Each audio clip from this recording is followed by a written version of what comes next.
کالے یرکان یا ہیپیٹائٹس کے بارے میں۔ عام لوگوں میں اس کے متعلق بہت ساری غلط فہمیاں پائی جاتی ہیں، ان کے اوپر بھی بات کریں گے۔ اکثر لوگ یہ سمجھتے ہیں کہ ہیپیٹائٹس یا کالا یرکان جو ہے اس کی تحقیق جو ہے وہ جدید میڈیکل سائنس نے کی ہے، اور یہ ایک نئی بیماری ہے جس کا پتہ صرف جدید سائنس کو چلا ہے۔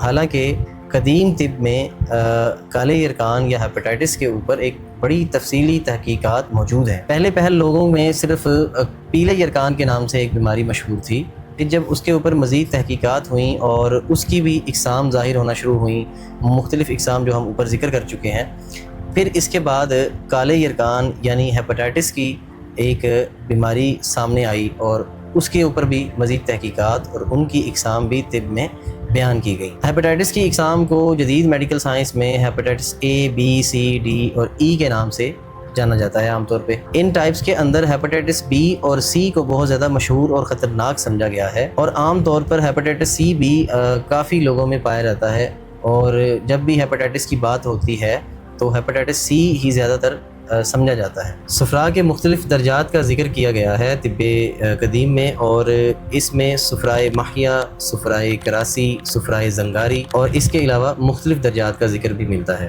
یہ تمام درجات صفرا کے جلنے سے پیدا ہونے والی مختلف کیفیات کے طور پر بیان کیے گئے ہیں، اور اسی طرح یہ بھی بیان کیا گیا ہے کہ صفرا بنیادی طور پر 2 اقسام پر مشتمل ہے۔ تو اسی طرح سے طب قدیم میں جس طرح صفرا کے مختلف درجات ہیں، اسی طرح یرکان کی بھی مختلف اقسام بیان کی گئی۔ اب دوستو، ہم ویڈیو کے اس حصے کی طرف آتے ہیں جو سب سے اہم ہے، یعنی بچاؤ، احتیاط، چونکہ کہا جاتا ہے کہ پرہیز علاج سے بہتر ہے۔ اس کے اوپر بات کریں گے۔ خاص طور پر ہیپیٹائٹس بی اور سی کے بچاؤ کے لیے کچھ باتوں کا خیال رکھنا بہت ضروری ہے۔ سب سے جو اہم بات ہے وہ یہ ہے کہ کبھی بھی استعمال شدہ سرنج، سوئی یا بلیڈ کا استعمال کبھی بھی نہ کرنے دیں۔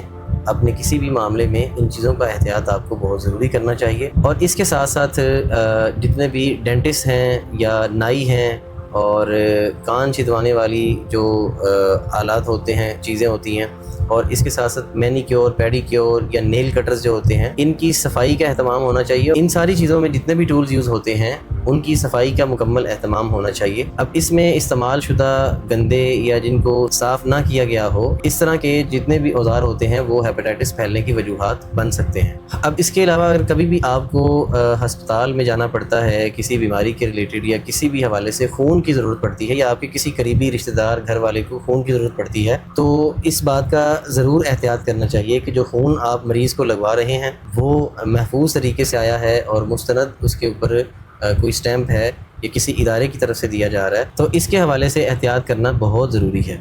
اس کی وجہ یہ ہے کہ اگر خون میں کوئی ایسا جراثیم پایا گیا تو یہاں سے بھی منتقل ہو سکتا ہے۔